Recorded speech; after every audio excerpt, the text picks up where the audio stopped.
What's going on, guys? Welcome back to the channel, and for this one I wanted to bring you guys some more gameplay using another character that I have never been able to accomplish anything with in Marvel Future Fight. For this one we're going to be taking a look at Crossbones. Now when it comes to Crossbones, there's only two things that I like about his overall kit, and that's one, he has a decent leadership, and two, his tier 2 passive is actually pretty good. Guaranteed critical rate increased by 30%, and he gets 35% critical damage once you get him to tier 2. However, personally, in my opinion, unless you're at the point where you're just building characters to complete your roster, you should not build freaking Crossbones, and you most definitely should not tier 2 him, because he's not going to do too much for you in the grand scheme of things. He's not going to do high level Shadowland floors, he's not going to be able to do ABX, he's not going to be able to do timeline battle or world boss ultimate. So even if you have his uniform, which makes him slightly better and it does look better than the base kit, even if you are a super fan of this guy, ideally, unless you're where I am at, where you're just building characters mainly to complete your roster and not so much to complete some of the game's content with them, you should ideally not be building this guy. However, since I had him built, I decided I wanted to show you guys something that you could potentially be using this guy for if you made the mistake early on of investing in him. So that being said, guys, let's take a look at my overall build and then we'll jump into some gameplay. So as you can see right here, 115 for attack speed, 54% for critical rate, 196 for critical damage, which is too high if you plan to get this guy to tier 2 at any point. However, for me, I don't see myself tier 2ing him, so that's why I don't care that I have 196% critical damage. But if you care and you plan to get him to tier 2, you should only have 165 at the most. I have 42% for ignore defense and 48% for reduce cooldown duration, because that's all I really need. For his gears, everything is at 20 because that's standard with me.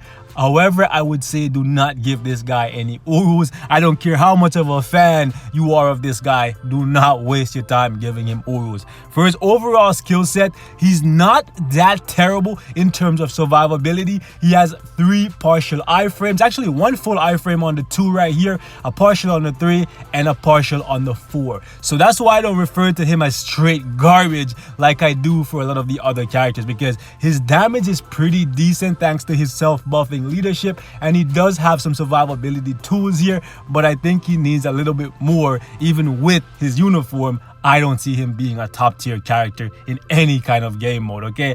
As for the ISO set, I currently have Hawk's Eye. That's simply because I got that first. If I got something else like Power Fang Hook or Overdrive, I would have gone for that, or even an HP shield to bump up his survivability, because even though he has those iframes, he's still not that safe to play. When it comes to his obelisk, I gave him critical damage and a 110% damage proc. Snare immunity doesn't really matter here. However, I would say that the damage proc is probably not the best choice. You should ideally go with invincibility to bump up his survivability, because in most cases I find that I die a little bit too quickly with him when I'm using him in Shadowland. But nonetheless, guys, that being said, let's jump into a little bit of gameplay. Alright guys, so the strategy I like to employ here is actually to target Hawkeye first, because he has a large radius on his attacks and he can hit me from really far away, whereas as you guys can see from my skills, I have to be right up in their face to deal any kind of damage. So I want to take him out as quickly as possible, and then I'll focus on Winter Soldier for a little bit.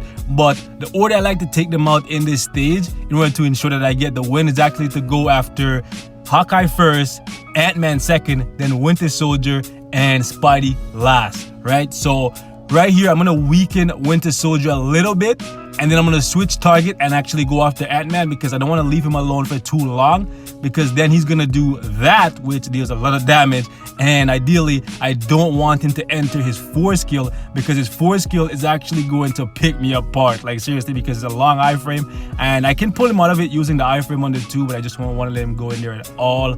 So I'm going to ignore Winter Soldier. Okay, good. So this is actually a really good run, because I was actually able to take out Winter Soldier and Ant-Man back to back within a few seconds of each other. And since this is now a one-on-one fight between me and Spidey, I pretty much have the win in the bag, because I can lock him down and cycle through Crossbones skills Yup, in a way that prevented him to use any kind of his CC. So there you guys have it, man. It wasn't that easy, wasn't flashy, but I was able to get something done with Crossbones. This guy, like I said, is not someone you should be in a rush to build, even if you're a super fan, but he definitely can do something for you if you have him built and you know how to use him. But that's all for this one, guys. Like always, thank you so much for watching. Hope it was informative, and I will see you guys in the next one. Peace and love, and I'm gone.